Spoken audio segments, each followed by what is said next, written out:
Shalom, kebenaran firman Tuhan hari ini 14 Maret 2022 berjudul Dua Kepribadian. Menjadi anak-anak Allah bukanlah suatu yang sederhana. Bertahun-tahun, belasan, bahkan puluhan tahun, kita mungkin menjadi orang Kristen yang tidak mengerti bagaimana menjadi anak-anak Allah. Jangan-jangan banyak pendeta juga yang belum menyadari secara penuh. Walaupun kita sering mendengar bahwa menjadi anak Allah itu bukan sekedar status, melainkan keberadaan, namun pada waktu kita mendengarnya, pengetahuan kita tentang kebenaran terkait dengan hidup sebagai anak-anak Allah belum lengkap. Makanya kita masih saja sering meleset, atau lebih banyak melesetnya. Untuk menjadi anak-anak Allah, kita harus menemukan kebenaran yang membangun gambaran hidup. Bagaimana menjadi anak-anak Allah itu? Menemukan kemuliaan, keagungan, kesucian, dan keluhuran anak-anak Allah. Sejatinya, pasti Tuhan nanti akan menolong kita. Roh Kudus pasti tolong kita menemukan sosok itu.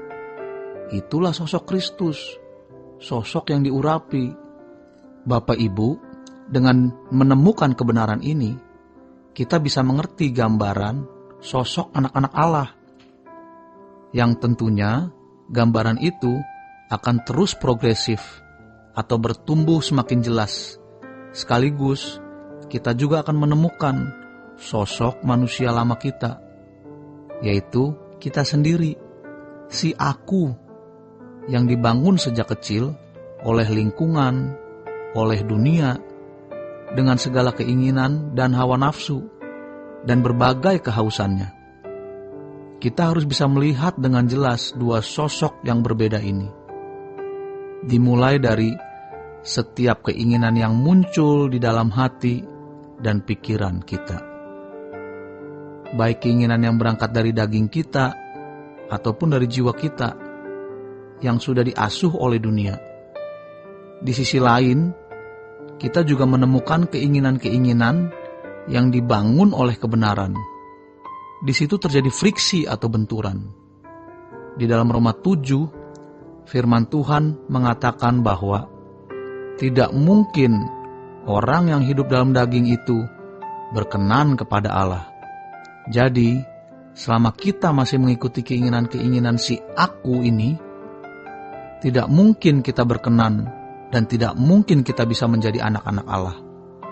Maka kita harus mengikuti kehendak Roh. Dan Paulus mengatakan di dalam Roma 8 ayat 12, kita berhutang untuk hidup menurut Roh. Karena kita sudah dibeli dengan harga yang lunas dibayar.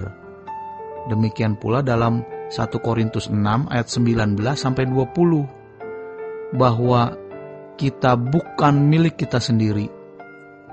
Kita harus hidup menurut Roh, bukan menurut daging. Kalau menurut daging, kita tidak akan berkenan dan tidak pernah menjadi anak Allah. Memang, kita berkenan bukan oleh kekuatan kita sendiri, melainkan oleh kekuatan Tuhan. Untuk itu, kita harus menemukan perangkat agar kita berkenan di hadapan Tuhan, yaitu sebagai berikut.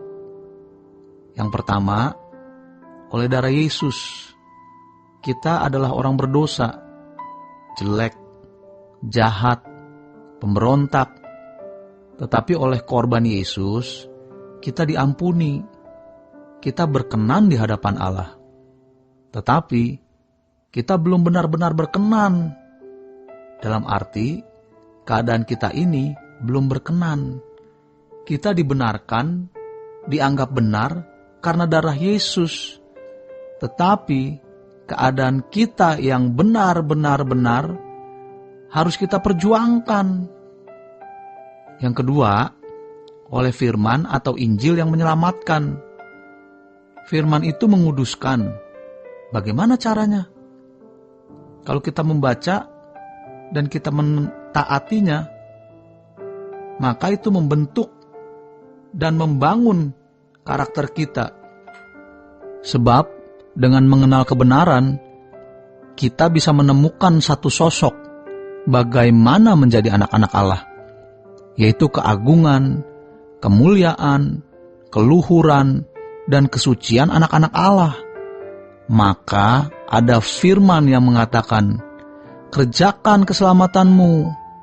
Artinya, ubah dirimu, tentu oleh anugerah Allah, yaitu Roh Kudus dan firman. Dan Allah bekerja dalam segala hal mendatangkan kebaikan. Mungkin kita memang tidak terlibat dalam dosa-dosa besar atau kejahatan moral, tetapi ada kesombongan yang terselubung, ada kehausan untuk dipuaskan, pujian, sanjungan, kehormatan, yang kalau dilukai membalas dendam, menuntut minta dipuaskan. Belum lagi seks, kedudukan, kuliner, dan lain sebagainya. Masalahnya, kalau orang sudah keburu tua, susah berubah. Ibarat raksasa, sudah kawakan, sudah tua, sudah mencengkram, sukar ditumbangkan. Tetapi bisa kalau kita sudah melihat jelas dua sosok ini, baru kita bisa memilih Tuhan atau dunia. Namun, sekalipun sudah melihat dua sosok ini, kita masih bisa gagal. Maka jangan main-main. Sudah tahu ini salah, tetapi karena dorongan dan tidak sanggup mengendalikan diri, maka kita masih bisa salah. Yang sadar saja belum tentu menang, apalagi yang tidak sadar. Apalagi ditambah dengan pengajaran yang salah, di mana ada slogan, kita diselamatkan bukan karena perbuatan baik, yang diartikan keliru. Biar jahat juga selamat, atau kita ditetapkan sudah selamat. Orang percaya diposisikan untuk tidak perlu memiliki perjuangan. Sejatinya, apa sebenarnya yang dikehendaki oleh Allah Bapa? Seperti Allah membawa bangsa Israel keluar dari Mesir ke Kanaan dan membangun kerajaan Israel, itu paralel atau bisa menjadi gambar hidup kita hari ini.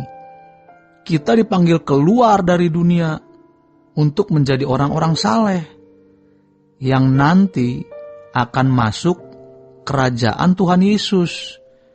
Bangsa budak yang tidak berbudaya, yang liar, primitif, dibimbing sama Tuhan dengan memberi Taurat yang membuat mereka cerdas dan membangun kerajaan Israel. Kita juga manusia berdosa yang jahat, yang bejat, yang kotor. Kita keluar dari dunia yang gelap, diberi Injil untuk bisa diubah. Maka kerjakan keselamatan kita. Ikut Tuhan itu berat.